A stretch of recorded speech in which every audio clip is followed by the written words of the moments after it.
Jadi Pak Ade, ini kan akselerasi modal ini luar biasa ya. Kayak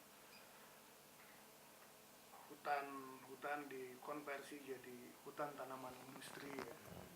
Terus hutan yang tadinya heterogen jadi homogen. Ini juga pasti dampaknya lain. Belum tadi masyarakat adat yang kondisinya tidak terperhatikan lah dari proses-proses. Ya, sudah termarginalkan sudah. Pak De, tadi kan bicara nilai Pak De. Masyarakat adat ini juga kan punya kearifan yang sudah lama hidup ya, dan itu terbukti sangat memperhatikan keseimbangan. Kenapa ini nggak ditarik dalam satu regulasi gitu Pak De, untuk mengatur pengelolaan tanah? Ya gimana mau diserap kearifannya? Jadi ini jadi sumber hukum gitu loh. Betul. Ya, kan gini loh, Anda bisa kemudian mengakui kearifan itu ketika mereka diakui ada dulu dong. Akui dulu mereka ada. Baru kearifannya kita akui. Gimana kita? Kalau Anda tarik kearifan ini, tetapi pemilik kearifan itu Anda tidak akui, nggak bisa. Lalu yang menjaga siapa? Pelaksananya siapa kearifan itu? Pelaksana di lapangan atas kearifan lokal itu kan mereka. Nah, negara hanya menyerap itu untuk dibentuk dalam sebuah regulasi. Tetapi kemudian operator di lapangannya siapa? Ya harus rakyat kan? Ya harus mereka kan sebagai pelakunya. Jadi tidak selesai hanya kemudian bagaimana kearifan lokal itu diabsorb, diserap untuk dijadikan regulasi. Tidak selesai di situ. Karena begitu bicara regulator, siapa fasilitatornya? Siapa operatornya? Kita kan bertanya itu. Karena yang mengerti bagaimana kearifan itu dilakukan ya mereka, bukan orang lain. Justru kan ketika terjadi interaksi Pak De. Iya. Misalnya begini, keberadaan masyarakat adat diakui oleh negara dan nilai-nilainya kemudian diserap menjadi sumber hukum ya, jadi satu regulasi. Nah negara juga harus menjadi wasit kan, biar memastikan regulasi itu bisa berjalan gitu Pak De. Turut mengawal dalam hal ini. Kan sudah tahu harus seperti apa ketika itu sudah jadi regulasi kan. Saya kok pakai istilah wasit agak ada sesuatu yang nggak pas gitu ya, karena bicara carut marut persepak bolaan kita hari ini PSSI juga salah satunya karena persoalan wasit yang bisa kemudian dibayar untuk memenangkan kesebelasan mana gitu loh. Jadi begitu dengar wasit itu saya kebayang langsung PSSI gitu kan, dan praktek mafia yang ada di dalam PSSI gitu kan. Nah itu kan gitu loh, tiba-tiba Anda bicara wasit saya langsung gitu. Image saya ya wasitnya kayak gitu. Tetapi bukan itu. Ya artinya begini, negara adalah pemegang otoritas. Jadi dia bukan wasit, dia kuasa. Makanya pasal 33 itu mengatakan jelas, dikuasai. Artinya ada authority di situ. Authority ini untuk memastikan preambul itu terlaksana. Dia tidak boleh jadi wasit. Karena kalau wasit kemudian dia akan ragu melaksanakan preambul itu. Kalau pelaksana enggak, yang tidak sesuai dengan ini, kalau wasit kan oke, gitu kan. Iya kan? Nah, kan itu persoalan. Jadi dia sebagai regulator sekaligus kemudian memfasilitasi gitu, penyelenggara negara kemudian agar memastikan dia berfungsinya adalah memastikan bahwa preambul itu dilaksanakan. Preambul Undang-Undang Dasar 45 dengan Undang-Undang Dasar sebagai aturan main dalam mencapai itu dilaksanakan. Jadi ketika kita kembali kepada persoalan lahan, maka kemudian ini akan menjawab tentang Trisakti kembali lagi. Apa? Berdikari di bidang ekonomi. Kemampuan kita untuk berdiri di atas kaki sendiri secara ekonomi. Gitu. Karena tadi, tanah itu adalah tempat manusia hidup. Tempat dia hidup. Kaki dia berdiri di atas tanah. Berdiri di bidang ekonomi itu adalah berdiri di atas tanahnya. Dia bisa mengelola tanahnya untuk sebesar-besarnya kemakmuran dia. Kemakmuran rakyat. Kalau tanah yang dia pijak sudah bukan milik dia, bagaimana dia bisa berdikari di bidang ekonomi? Saya setuju Pak, tadi soal reproduksi ya. Jadi Oh, kalau Anda nggak setuju, kita berhadapan hari ini. Ini clear aja buat saya. Ya. Harus setuju. Iya. Maksud saya, kalau bicara perubahan mendasar, revolusi kan soal pengolahan lahan juga menjadi bagian perubahan Pasti, mendasar yang tadi. pasti. Iya. Pasti. Karena ya itu tadi lah. Kita kan tidak hidup sedang di atas di udara sambil terbang gitu loh. Artinya ruang kehidupan bertanah air, berbangsa, bernegara itu jelas tanah air kita bicara. Selalu saya mengatakan bertanah air, berbangsa. Ada persoalan tanah. Ini kita bicara tentang sengketa lahan loh. Kita belum bicara nanti soal bagaimana perairan kita loh. Itu belum loh. Ini kan mata rantainya banyak. Loh iya, Anda jangan salah nanti. Tapi nanti, ini cuma sekedar saya clue saja. Laut kita juga sudah dipatok-patok kok. Ini punya siapa, sudah ada kok itu petanya. Ini milik lahan siapa. Kan gila ini. Nah, ini kan Sama. Ini kan luput Pak. Gitu. Soal pengolahan juga bicara pulau-pulau terpencil yang wah entah kemana itu. Nah itu soal tanah lagi-lagi. Lalu kemudian tiba-tiba ada orang asing bikin kegiatan di situ gitu. Ini gimana ceritanya gitu. Bikin cottage. Segala Jaganya macam. sama aparat kita. Iya. Ya itu tadi. Saya datang, maaf. Iya kan? Ada yang ada. Iya kan? Karena ini state organized crime gitu loh. Jadi penjahat kumpul dengan penjahat ketemunya. Cuman penjahat dalam negeri dan penjahat luar negeri gitu loh. Para kapitalis yang ingin masuk itu ketemu, deal di situ. Rakyat jadi korban hari ini kan gitu. Atas nama tadi investasi, atas nama ini itu kan nama-nama indah yang mereka bungkus, tapi prakteknya adalah praktek penjajahan, penindasan atas negeri ini gitu loh. Penjajahan, penindasan ekonomi yang mereka lakukan atas nama liberalisasi, pasar bebas, perdagangan bebas. Pada ini kan inti persoalannya, saya bisa bilang bahwa inilah neokolonial ya. Iya, Artinya tadi berkaitan dengan polarisasi yang dibangun oleh Zionis. persis. Nah kan sekarang ini kan kita pada tahapan bicara soal pengolahan lahan pun kita berhadapan dengan persoalan itu. Iya. Pada intinya ya Pak Iya. Bicara kepentingan Zionis yang ingin menguasai Iya, sumber daya alam Indonesia persis. salah satunya. Persis. Ini kan yang mesti di Iya. counter gitu. Iya. Zion itu siapa? Apa? Nantilah ya kita bicara itu. Baik. Kita bicara itu. Jadi Tapi paling tidak siapa itu akan terlihat dari apa yang mereka lakukan. Itu dulu aja. Jadi ini bagian dari apa yang mereka lakukan. Jadi Anda sudah kebayangkan itu mereka itu apa kan gitu kira-kira. Dari apa yang mereka kerjakan aja kita tahu kok itu kan. bahwa ini sudah tidak sesuai dengan keindonesiaan. Sudah pasti. Buktinya apa, rakyat Indonesia yang jadi korban banyak gitu. Jadi kalau saya nggak bisa ngomong lain dengan persoalan yang ada hari ini, dengan bukan hanya ini baru kita bicara sektor ekonomi dan itu lebih spesifik lahan. Iya. Banyak lagi tadi soal perairan kita, banyak soal pertambangan kita itu. Wah, energi. Waduh, karena tadi lahan yang begitu luas di Nusantara ini, itu kan masing-masing punya potensi. Oh ini potensinya tambang, oh ini potensi pertanian, ini potensi perkebunan, ini potensi peternakan, ini potensi apa namanya apa lagi? Ya, energi. Ya kan, energi kan gitu. Nah, ini kan harus dikelola maksud saya dengan semua potensi yang ada untuk sebesar-besarnya kemakmuran rakyat. Nah, kalau kemudian kita tidak menghadirkan pemiliknya untuk membicarakan ini kan jadi aneh. Gitu. Karena sudah ada manajemen yang namanya Indonesia. Indonesia ini manajemennya hari ini. Dulu manajemennya namanya Majapahit, dulu manajemennya namanya Sriwijaya, dulu manajemennya namanya Kutai Kartanegara, ya kan? Itu manajemennya dulu. Hari ini namanya manajemennya Indonesia. Tetapi pemiliknya kan tetap sesungguhnya. Ya, ini harus kita kembalikan dulu pada porsi itu. Saya selalu mengatakan itu dasarnya. Libatkan pemiliknya untuk kita bicara bermusyawarah. Apa dan bagaimana seharusnya kita mengelola negara ini untuk sebesar-besarnya kepentingan rakyat. Agar apa? Bersatu berdaulat adil dan makmur itu saja kok. Dan apa rujukannya? Pembukaan Undang-Undang Dasar 45.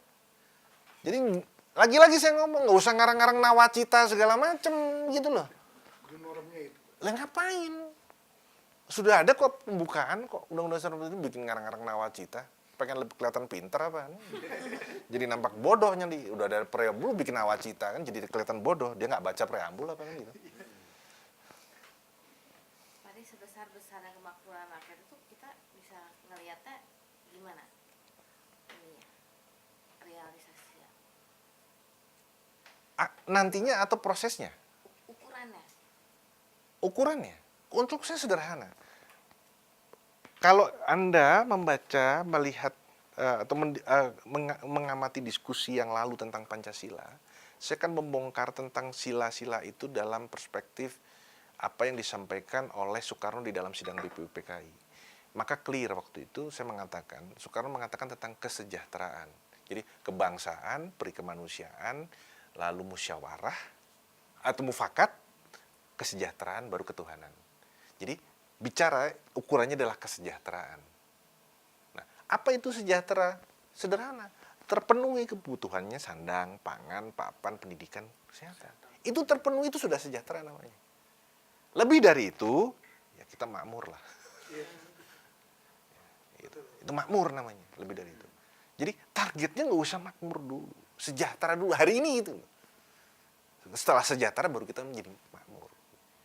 Tetapi ketika makmur, harapan saya, kita boleh makmur nantinya sebagai Indonesia, ketika kita juga sudah memastikan dunia sejahtera dulu.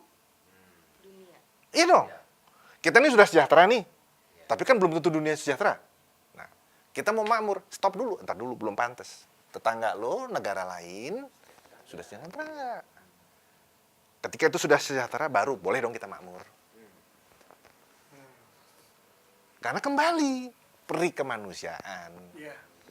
Jadi kebangsaan kita ditempatkan pada peri kemanusiaan. Sehingga ada tanggung jawab kita sebagai bangsa Indonesia untuk melihat bangsa lain. Sudah sejahterakah mereka? Gitu. Masa kita tega, kita sejahtera, terus kita ngeliat ke Afrika begitu gitu. Anda ketelan mau makan nasi gitu. Saya sih enggak. Walaupun mungkin di tetangga saya kiri kanan sudah semua gitu. Tapi begitu saya ngelihat di Afrika sana belum bisa makan juga nggak ketelan kok nasinya. Nah ini menarik Pak De. Gitu. Bagaimana pengelolaan ini dibidik dari persepsi kemanusiaan gitu kan? Loh ya itu kan. Cuman tadi persepsi kemanusiaan ini kalau kemudian kita tidak tempatkan konteksnya pada kebangsaan, maka ini menjadi pintu kepentingan internasional atas bicara kemanusiaan. Karena mereka juga punya terms loh pemahaman tentang kemanusiaan. Persoalannya kemanusiaan mereka tentu dengan kepentingan mereka itu persoalannya. Ada embel-embel ya? Oh iya. Yuk, sekarang gini, bicara tentang kemanusiaan, bicara tentang humanitarian. Hari ini pun sudah muncul istilah kapitalis humanis kok. Jadi kemanusiaan buat mereka selesai ketika mereka kemudian mengeluarkan CSR.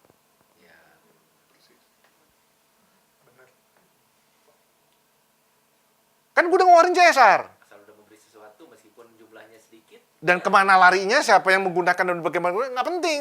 Saya sudah ngeluarkan CSR. Dan ketika itu dikeluarkan, dia panggil mass media untuk spot itu dan kemudian dikatakan ini. Untuk membangun corporate image. Ya. Wah ini loh, kan perusahaan saya memberikan CSR bantuan. Corporate image. Kita mau ditipu lagi soal begitu. Waduh nanti dulu deh.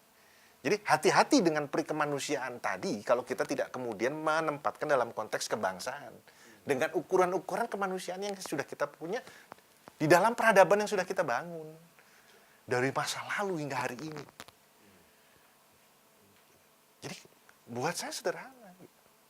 Jadi, jangan kemudian ambil ini jadi sepotong gitu. Karena ini satu paket. Karena ini bagian dari Pancasila kan. Ini satu paket.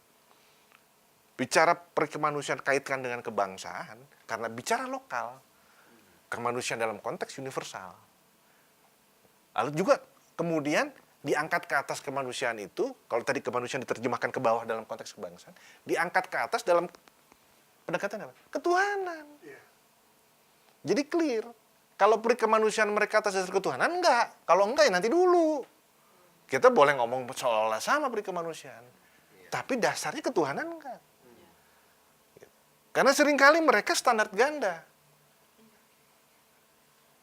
Bicara ini berlaku untuk Anda, tidak berlaku untuk saya. Itu pola yang umum mereka lakukan. Jadi aturan itu diberikan, ini begini kepada kita, tetapi mereka tidak melakukan itu di belakang kita sebetulnya. Nah ini yang sering kali. Karena mereka tidak berdasarkan pada ketuhanan. Kalau pada ketuhanan, apa yang di depan dengan apa yang di belakang sama. Jadi mereka selalu menyimpan hidden agenda. Di balik kalimat-kalimat, kemudian slogan-slogan yang begitu hebat gitu kan. Begitu manis, begitu nampak luar biasa. Tapi praktik di belakang itu sebetulnya mereka tidak melakukan itu juga. Ini berlaku ke Anda gitu. Makanya saya sangat kemudian menentang ketika jangan negatif thinking dong. Oh enggak dong. Kalau enggak negatif thinking kita jadi lugu, jadi naif. Lalu kita anggap semua orang baik. Ya sudah. Ditipu sana sini, dikerjain sana sini, ditindas sana sini. Ya harus negatif thinking. Karena itu membangun kewaspadaan. Alert system kita terbangun gitu. Tetapi tadi positive feeling kita positif, rasa kita positif. Jadi seimbang alat kontrolnya, yang satu ngegas, satu ngerem. Kan sudah diwanti-wanti Pak De. Hati-hati neokolim. Kan itu Pak. Iya. Dan telak-telak sekarang itu Iya. terjadi Pak De. Iya. Ya beliau waktu itu bicara nekolim kan hanya untuk memperhalus saja lah. Zionis gitu kan aslinya. Iya, karena kan bahasa itu muncul tidak lama setelah pasca Perang Dunia Kedua, setelah kasus Hitler. Sehingga kemudian dia takut, kemudian kalau bicara Zionis hari itu orang langsung kemudian memetakan kepada Yahudi yang waktu itu baru saja dibantai, ya kan, oleh Hitler. Jadi seolah-olah antisemit. Padahal ini bukan persoalan itu. Saya selalu mengatakan Yahudi dan Zion itu dua hal yang berbeda. Darah lain. Zion adalah Zion, Yahudi adalah Yahudi. Tapi kearifan beliau akhirnya mengatakan bahwa itu dia mau lebih baik menggunakan kata neokolonialisme, imperialisme. Tetapi pada hakikatnya yaitu adalah Zionisme.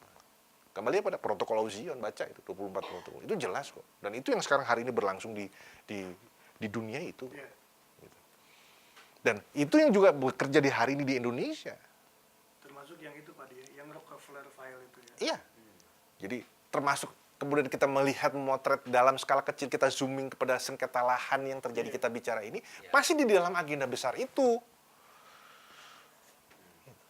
Luar biasa. Makanya yang Karno bilang revolusi belum selesai itu sangat panjang, Ya, sangat itu, dalam sekali ya. Pada itu. ya sampai ke masalah seperti ini. Persis. Karena mungkin dia melihat ada kepentingan-kepentingan lain yang mau menguasai. Iya. Karena kan di pembahasan yang lalu, tapi saya perlu hadirkan kembali dan ini mengingatkan kembali karena ini penting dalam konteks kita memotret sengketa lahan tadi. Jadi bahwa mengapa seorang Soekarno sampai merasa begitu penting dia menyampaikan di sidang umum PBB tentang apa yang disebut sebagai to build the world anew. Karena itu menyangkut tadi sebetulnya. Kalau cita-cita itu bisa diwujudkan, nggak ada lagi persoalan sengketa lahan. Bukan hanya di Indonesia, di seluruh dunia. Karena esensi dari itu sebetulnya tidak akan pernah ada penindasan, penjajahan dari satu manusia ke manusia lain. Dari satu bangsa ke bangsa lain. Itu nggak boleh ada. Itu harus dihapuskan dari muka bumi. Itulah konsep dari to build the world anew. Yang diperhadapkan dengan the new world order di satu sisi. Jadi jelaskan gitu loh. Pertarungannya secara diametral di mana. Gitu. Karena ini nafsunya adalah nafsu mendidas, nafsu menguasai, nafsu ini. Kalau ini enggak. Ini memanusiakan manusia lain. Sederhana gitu. Jadi kalau kita ingin kembali Indonesia benar, beresi dulu, kembali dulu kepada cita-cita. Proklamasi. Cita-cita kemerdekaan. Kita ingin merdeka kok. Apa sih merdeka itu? Kan selalu gitu. Ukurannya sederhana. Merdeka itu ketika kita berkepribadian di bidang budaya. Ketika kita berdikari di bidang. Ketika kita berdaulat di bidang. Nah, itu kita merdeka.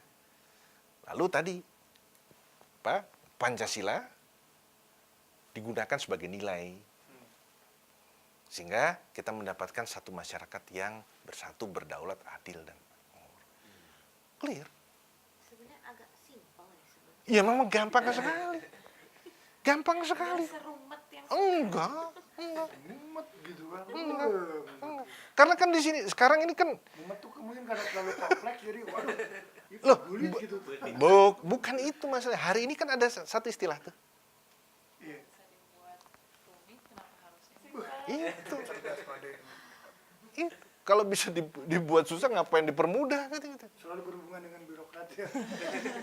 Meja ke meja gitu. Itu.